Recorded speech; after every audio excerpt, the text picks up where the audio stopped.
आज हम लोग जानेंगे कि गर्ल्स, फीमेल्स कब संबंध बनाती है तो प्रेग्नेंट होती है। कितने बार संबंध बनाने से महिलाएं प्रेग्नेंट होती है।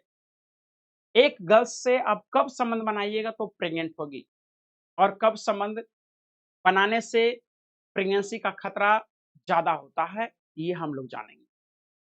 तो इसके लिए हम आपको बता दें, यदि एक फीमेल्स एक गर्ल्स में पीरियड शुरू होती है, जैसे कि कोई फीमेल्स है या कोई गर्ल्स है जिसमें पीरियड शुरू हो गया। जब पीरियड शुरू हो गया, ब्लीडिंग होना शुरू हो गया हो, तो वो ब्लीडिंग कुछ दिनों तक चलता है। 3 दिनों तक, 4 दिनों तक, 5 दिनों तक, 6 दिनों तक।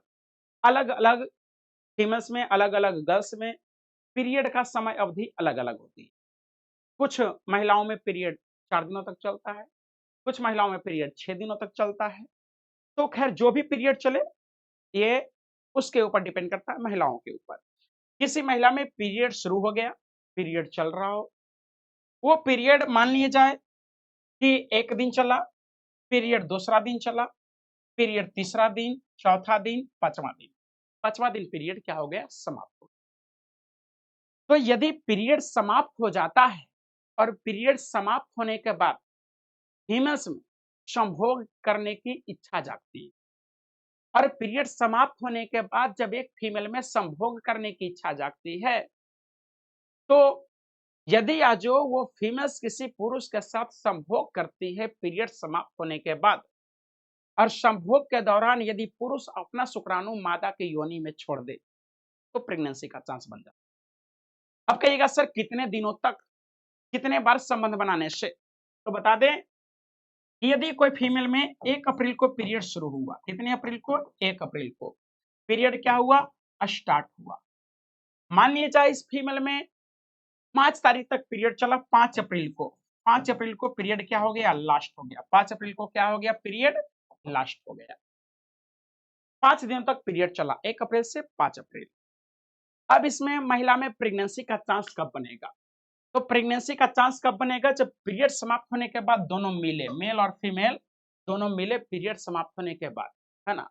अब पीरियड समाप्त होने के बाद मान लिया जाए कि आपका 6 अप्रैल है ना? 6 अप्रैल को मादा संबंध बनाती है या 7 अप्रैल को या 8, 9, 10, 11, 12, 13 और 14, यही समय होता है एक मादा का प्रेग्नेंट होने का। 14 दिन तक ध्यान रखिएगा, कब से? जिस दिन से पीरियड शुरू होता है उस दिन से जोड़ा जाता है। तो 5 दिन तो पीरियड का ही समय खत्म हो गया।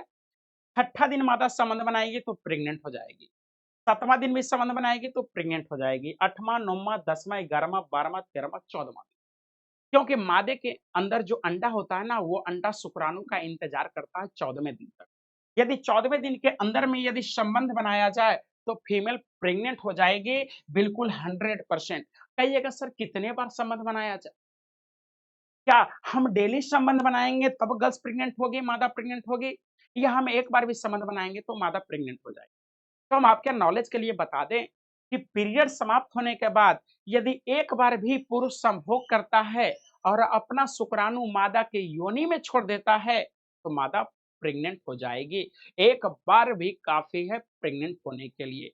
एक बार भी यदि पुरुष यौन संबंध बना लेता है पीरियड समाप्त होने के बाद, तो प्रेग्नेंट होने का खतरा है। तो कहिएगा सर कब तक ऐसा चांस बनता है? तो ध्यान रखिएगा, 14वां दिन तक ऐसा चांस बनता है। 14वां दिन तक प्रेगनेंसी का खतरा बना हुआ रहता है। 14वें दिन के अंदर में यदि संभोग किया जाए तो मादा प्रेग्नेंट हो जाएगी। तो कहिएगा सर 14वां दिन कब से? पीरियड समाप्त होने के बाद तो नहीं सर।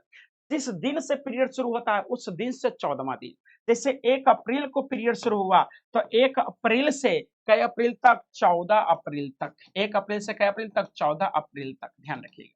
तो कहिएगा सर 5 दिन तो पीरियड ही चला, संबंध बनाए नहीं, तो जी 5 दिन पीरियड चलाइए, 5 दिन छोड़ दीजिए। उसके बाद फिर इधर देख लीजिए कितना दिन बचा, है ना? ये लगातार क्या है, तो आदर्श समय माना जाता है महिला को प्रेग्नेंट होने के लिए। यदि पीरियड समाप्त होने के बाद यदि आप संबंध बनाते हैं, अपना शुक्राणु मादा के योनि में छोड़ते हैं, तो मादा प्रेग्नेंट हो जाएगी, है ना? और फिर बउआ का इंतजार करना शुरू कर दीजिए। ध्यान रखिएगा, ये सही समय माना जाता है। बताइएगा ये नॉलेज आप लोगों को कैसा लगा? एक बार कमेंट ज़रूर कीजिए।